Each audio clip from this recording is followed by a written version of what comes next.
வணக்கம். ஃபயர்லைன் தமிழ் செய்திகளுக்காக நான் வினோத். தற்போது முதன்மை செய்திகளை பார்க்கலாம்.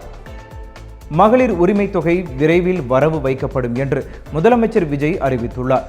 தமிழ்நாட்டில் 1.3 கோடி பெண்களுக்கு கலைஞர் மகளிர் உரிமை திட்டத்தின் கீழ் மாதம் 1000 ரூபாய் அவர்களது வங்கிக் கணக்கில் வரவு வைக்கப்பட்டு வருகிறது. தவிக தலைவர் விஜய் தேர்தலின் போது உரிமை தொகை 2500 ரூபாயாக உயர்த்தி வழங்கப்படும் என்று வாக்குறுதி அளித்தார். இதுகுறித்து முதலமைச்சர் விஜய் எதுவும் பேசாமல் இருந்து வந்த நிலையில் மே மாதத்துக்கான மகளிர் உரிமை தொகையான 1000 ரூபாய் வழங்கப்படுமா அல்லது 2500 ரூபாய் வழங்கப்படுமா என்ற கேள்வி பெண்கள் மத்தியில் எழுந்தது. இது தொடர்பாக அவர் வெளியிட்டுள்ள அறிக்கையில் மாதந்தோறும் 1000 ரூபாய் வழங்கும் மகளிர் உரிமை திட்டத்தை மறுசீரமைப்பு செய்ய அரசுக்கு கால அவகாசம் தேவைப்படுகிறது என்று குறிப்பிட்டுள்ளார். தமிழ்நாட்டில் 200 யூனிட் இலவச மின்சார நடைமுறை கடந்த 10ஆம் தேதி முதல் அமலுக்கு வந்துள்ளதாக மாநில மின்சார வாரியம் தெரிவித்துள்ளது. புதிய நடைமுறை மூலம் ஒவ்வொரு குடும்பத்துக்கும் மின்சார கட்டணத்தில் எவ்வளவு மிச்சமாகும் என்ற தகவலும் வெளியிடப்பட்டிருக்கிறது. இதற்கு முன்னர் வீடுகளுக்கு 100 யூனிட் வரை மின்சாரம் இலவசமாக வழங்கப்பட்டது. தற்போது 200 யூனிட் மின்சாரம் அடுத்த 2 மாதங்களுக்கு இலவசமாக வழங்கப்படும் என்ற அறிவிப்பு வெளியாகியுள்ளது. இதன் மூலம் ஒவ்வொரு குடும்பத்திற்கும் 235 ரூபாய் வரை மிச்சமாகும் என தெரிவிக்கப்பட்டுள்ளது.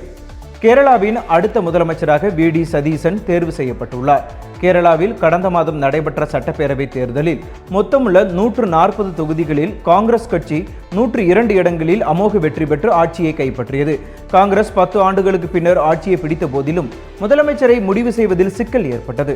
எதிர்க்கட்சி தலைவராக சிறப்பாக செயல்பட்ட வி.டி. சதீசன், மூத்த தலைவர் ரமேஷ் சென்னிதாலா, காங்கிரஸ் பொதுச் செயலாளர் கே.சி. வேணுகோபால் ஆகியோரின் பெயர்கள் பரிசீலிக்கப்பட்டன. தேர்தல் முடிவுகள் அறிவிக்கப்பட்டு 10 நாட்கள் ஆன நிலையில் முதலமைச்சரை தேர்வு செய்வதில் கடும் இழுபறி நிலவியது. டெல்லியில் காங்கிரஸ் தேசிய தலைவர் மல்லிகார்ஜுன கார்கே, மூத்த தலைவர் ராகுல் காந்தி உள்ளிட்டோர் தீவிரமாக ஆலோசித்து வி.டி. சதீசனை முதலமைச்சராக அறிவித்துள்ளனர். தேர்தல் தோல்விக்கு கட்சியின் தலைவர் என்ற முறையில் தானே பொறுப்பேற்றுக் கொள்வதாக திமுக தலைவர் மு.க. ஸ்டாலின் தெரிவித்துள்ளார்.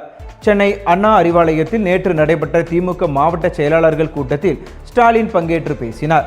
அப்போது அவர் இந்த தேர்தலில் நடந்திருப்பது புதுவிதமான கவர்ச்சி மாயஜால சுனாமி, அதாவது சுனாமி என்றால் சாகசமோ சாதனையோ கிடையாது, பெரும் பாதிப்பு என்ற அர்த்தத்தில் சொல்கிறேன். தமிழக நலன்களை பாதித்திருக்கும் சுனாமி பேரழிவு இது என குறிப்பிட்டார்.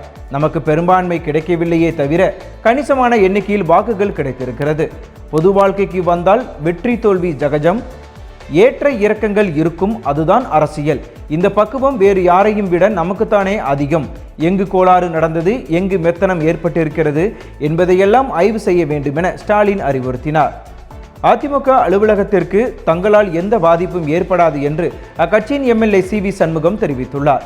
சென்னையில் நேற்று செய்தியாளர்களிடம் பேசிய அவர், தங்களது உடலில் ஓடுவது அதிமுகவின் ரத்தம், தங்களுக்கு பல பதவிகளை கொடுத்து அழகு பார்த்த இயக்கம் அதிமுக என கூறினார். சட்டப்படி அதிமுகவின் உண்மையான தொண்டன் என்பதை நிரூபித்த பின்னரே தனது கால் அதிமுக அலுவலகத்தில் பதியும். அதிமுக அலுவலகம் தங்கள் கோயில், அதன் மீது ஒரு தூசி கூட படவோ பாதிப்பு ஏற்படவோ அனுமதிக்க மாட்டோம் என அவர் உறுதியளித்தார். இதனிடையே தங்கள் தரப்பு கொறடாவை அங்கீகாரம் செய்ய வேண்டும் என சட்டப்பேரவைத் தலைவர் எடப்பாடி பழனிசாமி மற்றும் சி.வி. சண்முகம் தரப்பினர் தனித்தனியாக சந்தித்து மனு அளித்தனர். அரசு அலுவலர்கள், ஆசிரியர்களுக்கு அகவிலைப்படி 60 விழுக்காடாக உயர்த்தி வழங்கப்படும் என்று முதலமைச்சர் விஜய் அறிவித்துள்ளார். இது தொடர்பாக தமிழ்நாடு அரசு வெளியிட்டுள்ள செய்திக்குறிப்பில், மத்திய அரசு பணியாளர்களுக்கு கடந்த ஜனவரி 1ஆம் தேதி முதல் 58 விழுக்காடாக இருந்த அகவிலைப்படி 60 விழுக்காடாக உயர்த்தப்பட்டு இருப்பது சுட்டிக்காட்டப்பட்டுள்ளது. அதேபோன்று மாநில அரசு அலுவலர்களும் ஆசிரியர்களும் பயன்பெறும் வகையில் தமிழ்நாடு முதலமைச்சர் இதனை கனிவுடன் பரிசீலித்து கடந்த ஜனவரி 1ஆம் தேதி முதல் மாநில அரசு பணியாளர்களுக்கும் அகவிலைப்படியை உயர்த்தி வழங்க ஆணையிட்டுள்ளதாக தெரிவிக்கப்பட்டுள்ளது. சீனா அமெரிக்கா உறவுகளில் மிக முக்கிய விஷயமாக இருக்கும் தைவான் விவகாரத்தை சரியாக கையாளவிடில் இரு நாடுகளுக்கும் இடையே மோதல் ஏற்பட வாய்ப்பிருப்பதாக சீன அதிபர் ஜி ஜின்பிங் அச்சம் தெரிவித்துள்ளார். 3 நாள் அரசுமுறை பயணமாக சீனா சென்றுள்ள அமெரிக்க அதிபர் டொனால்டு ட்ரம்பும் ஜி ஜின்பிங் நேற்றும் சந்தித்து பல்வேறு பிரச்சனைகள் குறித்தும் விவாதித்தனர். தைவான் சுதந்திரம், தைவான் நீரிணையில் அமைதி நிலவுவதும் ஒன்றுக்கொன்று முரண்பட்டவை என்று ட்ரம்பிடம் ஜி ஜின்பிங் எடுத்துரைத்தார். சீன அமெரிக்க பொருளாதார உறவுகள் இருதரப்புக்கும் வெற்றியை தரக்கூடியவை என தெரிவித்த ஜி ஜின்பிங், இரு நாட்டு வர்த்தக குழுக்களிடையே நடைபெற்ற கூட்டத்தில் சமநிலையான சாதகமான முடிவுகள் எட்டப்பட்டு இருப்பது இரு நாட்டு மக்களுக்கும் உலகுக்கும் நல்ல செய்தி என கூறினார். நடப்பு ஐபிஎல் சீசன் விறுவிறுப்பான கட்டத்தை எட்டியுள்ள சூழலில் தொடரில் சிக்சர்களையும் பவுண்டர்களையும் விளாசுவதில் பேட்ஸ்மேன்களிடையே கடும் போட்டி நிலவி வருகிறது.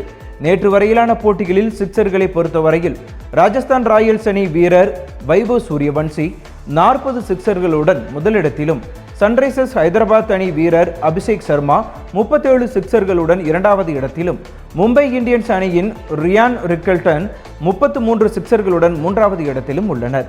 இதேபோன்று பவுண்டரிகளை பொறுத்தவரையில் டெல்லி கேபிட்டல்ஸ் அணியின் KL ராகுல் 50 எண்ணிக்கைகளுடன் முதலிடத்திலும், சென்னை வீரர் சஞ்சு சாம்சன் 45 பவுண்டரிகளுடன் இரண்டாம் இடத்திலும், குஜராத் டைட்டன்ஸ் அணி வீரர்கள் சுப்மன் கில் மற்றும் சாய் சுதர்சன் தலா 44 பவுண்டரிகளுடன் மூன்றாம் இடத்திலும் உள்ளனர். நன்றி, வணக்கம். தொடர்ந்து இணைந்திருங்கள் ஃபயர்லைன் தமிழ் செய்திகளுடன்.